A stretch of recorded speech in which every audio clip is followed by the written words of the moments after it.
So here's something interesting about the LA riots, okay? You have House GOP launches probe of China-based billionaire linked to protest groups, including anti-ICE agitators in LA.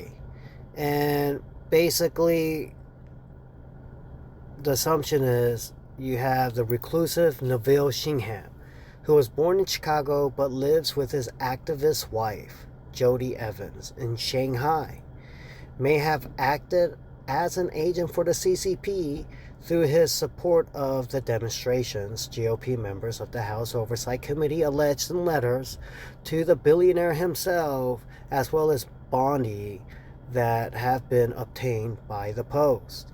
Oversight Chairman James Comer and Declassification Task Force Chairwoman Anna Pauline Luna, who has threatened to subpoena Shingham if he refuses to cooperate with their investigation, drew attention to the CCP's self-described strategy of sowing discord in the letters. Okay, now this guy right here, Shingham and his wife, here under General Secretary Xi, the CCP is known for a strategy of sowing discord, which refers to efforts to make internal disputes amongst the enemy so deep that they become distracted from conflict. Comer Luna wrote in the letters, which were signed by 19 other oversight GOPers. Okay, the letter. Anyway, basically, the assumption is this guy has been funding, or at least maybe not completely by him, but maybe, he is one of the people who are funding the rioters money to go and riot, okay, or protesters, if that's what you want to call it. So who is this Neville Roy Shingham? Okay, because if you look up here, that's his name. Okay, Neville Shingham. Now let's look at this. He was born May 13, 1954, is an American businessman and social activist. All right.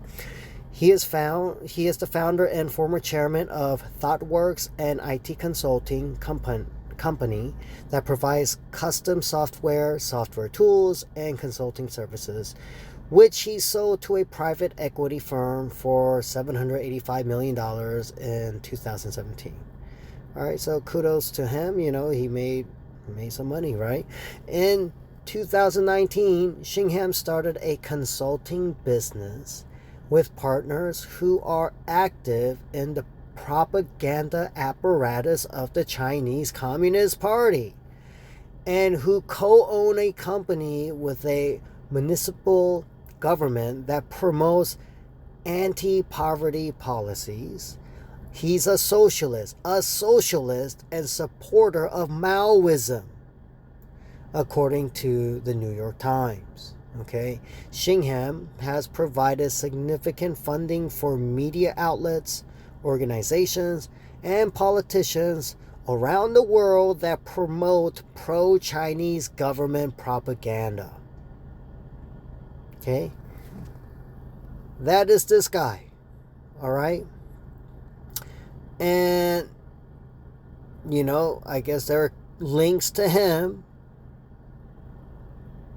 funding these, whatever you want to call them, protesters, rioters, whatever you want to call them, yeah. But some of them, they're rioting. They're not just protesting. So here, look at this. Paid protester fuel LA chaos. Or paid protesters. Look.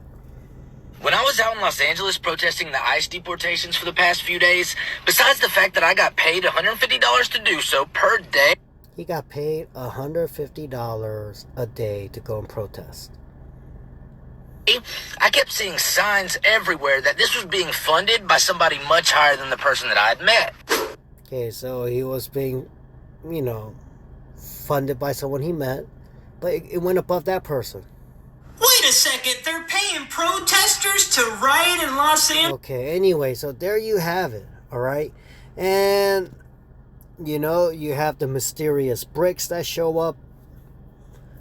You have people getting biomasks. I mean, it's just, whatever. flammable objects just randomly appear where all these things, where these protests are happening. And so, yeah, it all looks very suspect. Hopefully the U.S. government do something about these people and arrest them. You know, like George Soros and company, if he's, you know, because I always hear that name pop up about amongst billionaires who funds these protests and riots. Yeah. So do their investigation. They should do their job, investigate, prosecute, put people away in prison. Yeah. All right. Bye.